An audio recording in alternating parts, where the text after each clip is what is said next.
Jim Montgomery has recently spoken out about how this Boston Bruins team is shifting their focus towards the playoffs starting now.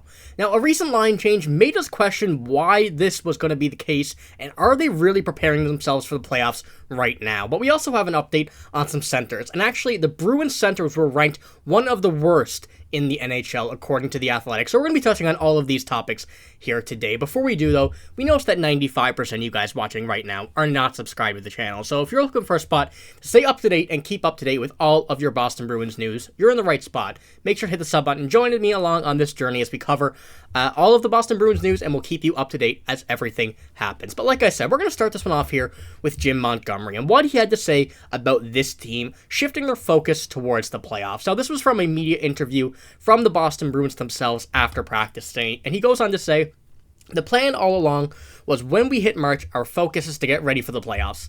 I think mentally we're getting there. I don't think we're executing on the ice yet like that. That's what regular season does. It prepares you for the playoffs." And, he's spot on with that. That is exactly what the Boston Bruins, are seeming to do right now. He said he was hit on the nose, said it perfectly, that the Bruins aren't there yet. They're still working towards that, especially with the team they have now. Not too familiar with the playoffs as everybody on this team. You have the guys like Pastrnak, Marchand, Hampus Lindholm, a lot of these older guys who've been there and done that in these playoffs. In the NHL playoffs, but there's a lot of younger guys on this team now who are going to be working their way into their first playoffs, into their first bit of, postseason experience in the NHL, so they need to ready themselves a bit earlier. But a roster move that was made, or a lineup change, I should say, that was made today, ahead of tonight's game, made us really question, are they going to be, trying some different things out for the playoffs? Are they readying themselves for the playoffs with what they have now? And this was the lineup change that they made. Kevin Shattenkirk is going to be paired with Andrew Peeke on the third pairing. Now, Michael Sullivan quoted this and had to say, "Peeke and Wotherspoon pairing has been a legitimate, solid third pairing so far. I'm intrigued to see how Peeke will work alongside another defenseman. I think he'll still anchor that third pair, but regardless, that's definitely something to keep an eye on tonight." I completely agree. Once again, I think this is an interesting line change to make. We've seen that Wotherspoon and Peeke pairing work out pretty well. It was a very, very good pairing. And now we'll see what Shattenkirk does. Shattenkirk is kind of fading away out of this lineup. He's on the older side. Another guy who does have a lot of playoff experience in his time. But, he's just not really keeping up with these younger guys from around the NHL and on this team. But here's a quote, a reply to that tweet that's really, interested me and made me start to think. And he goes on this Twitter user, Otis the Mango. He replied to that tweet and saying, "The ability to rotate the bottom defensive pairing feels like a great thing, especially come playoffs. Andrew Peeke so far, he's buying into the Bruins hockey. Him and Shattenkirk will make for an interesting pair tonight." And Michael Sullivan also replied to that, says, "That rotation of guys on the bottom pair is going to be so valuable down the stretch and into the playoffs.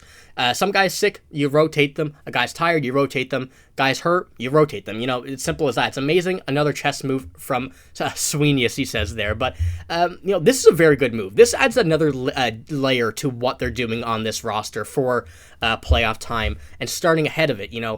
There's definitely going to be some tired legs on this team. A lot of these younger guys, since it's going to be an extended season, it's going to be 82 plus the playoffs. There's a lot of guys that are still not going to be able to, get their feet going as much as they would like to come playoff time. There's going to be a lot of guys tired on this, but that's a good thing to have this many defensemen, and it's going to be a good idea to see what Andrew Peeke and Kevin Shattenkirk tonight can do. If this pairing works as well, we have another, solid, locked-up defensive pairing that we know works ahead of playoff time. So I do think this is a very good idea. Having a few experiments here on the defensive side of things over these next few games for the Bruins ahead of the playoffs, it's going to be a good idea to see what can work, what will work out, compared to, trying it for the first time in the playoffs. So I think they're trying to get that, level of security ready until playoff time, just so they know what is going to have to work, what they're going to have to do ahead of the playoffs, rather than, like I said, try it in a playoff game. So I do like the idea what the Bruins have here. We're going to see what this works. This may be a one and done thing. If this pairing don't work out, they'll toss that to the side and try a new one. So like Mike Sullivan said, it's going to be one to watch tonight. It's going to be interesting to see what they are going to be able to do as the game progresses, and see how they work together on the single line. But we have another pretty solid topic here coming from this update with the playoff scenario, what really is going to happen here. And it comes from The Athletic. Now, it doesn't have too much to do exactly with the playoffs, but it does bring another idea of what they're going to be doing on the offensive side of the puck, mainly at center. We know that they're not as deep as they once were, with Bergeron and Krejci retiring this past season, and this is what they had. That Charlie Coyle ranked as one of the lowest starting centers in the NHL. Based on skill-wise and whatnot. He was just above the bottom category, which I think, as much as it's not, exactly what you want to hear, I think it's pretty fair. The article here says, in the first year post-Patrice Bergeron era, they've relied on Charlie Coyle to hang on the offensive side with Brad Marchand. Works as a tandem with Zacha, who is more an offensive player. He's better on offense. And with Pastrnak, and they're going to try to add some more center depth in the offseason. It's pretty much a lot of what we've been speaking about here since the channel started, and what we've been speaking about at the trade deadline. But, it brings an idea here of what are they going to do at center as well come playoff time? Are they going to keep on rolling with Zacha and, Charlie Coyle, or are they going to, maybe move Johnny Beecher up in a few, on occasions? We've seen him be very good at the face-off circle since he's been back up with the Bruins, as well as before, but it's going to, once again, bring another layer of what's going to happen if someone gets injured, what happens if someone gets tired, and whatnot like that. You don't have that security in the face-off circle, knowing that if someone gets hurt, you have a reliable option.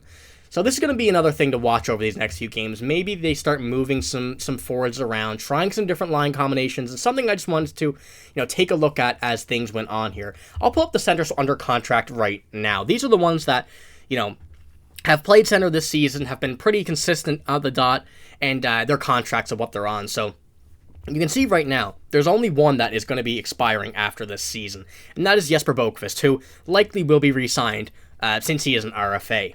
So we know that it's going to be, similar to next year, what it's going to be with these 5 guys here. And maybe the Bruins, like we mentioned, Elias Lindholm is out there, possibilities. A lot of centers that could be signed by the Boston Bruins, but at least we're going to have this again next year. They may, move some guys up. We know that Johnny Beecher will get another big boost this offseason in just, experience, skill, whatnot, having another season in the NHL against the top talent from around the league. So that experience will grow from him, but, I wonder if the Bruins are going to go out and get a few more middle to top tier centers, maybe second, first line centers, to have that layer of security, like a safety blanket for the playoffs, because this team right now, they're in a bit of a weird scenario. They're kind of in a bridge year. We have bridge deals and everything in contracts, but they're in a bit of a bridge year as they're moving over, from the older guys on this team and waiting until they get a lot of cap come next season. So, what they're going to be doing this year, I think, is going to be a lot of experimenting, a lot of, trying different things that you might not have thought before, and just to see what works, since you don't have, a full competitive layer like this team has had over the past few seasons. So it's going to be interesting to watch, but, Charlie Coyle, I think that he will work, him and Zacha on the first line, pairing them up, one and two, lines 1 and 2 for this season, the playoffs. But I'm also very curious to see what they're going to be doing with the defense, another very exciting part of this team. So I'll be keeping you up to date with it. If you want to hit the sub button, follow along on the channel, and we'll keeping you up to date with what the Bruins do, all the line moves. We're going to be keeping a close eye on that in game time, practices, and everything, because, I do expect the Boston Bruins to make some interesting moves, I guess you could say, to put it as that. But, that's, like I said, that's all I got for this video. If you did enjoy, make sure to hit the sub button. Like I said, post just about daily Bruins content, if not daily, and keeping you up to date with all of the news. And make sure to like the video if you did enjoy. But thank you for watching. Hope you have a great day. See you later.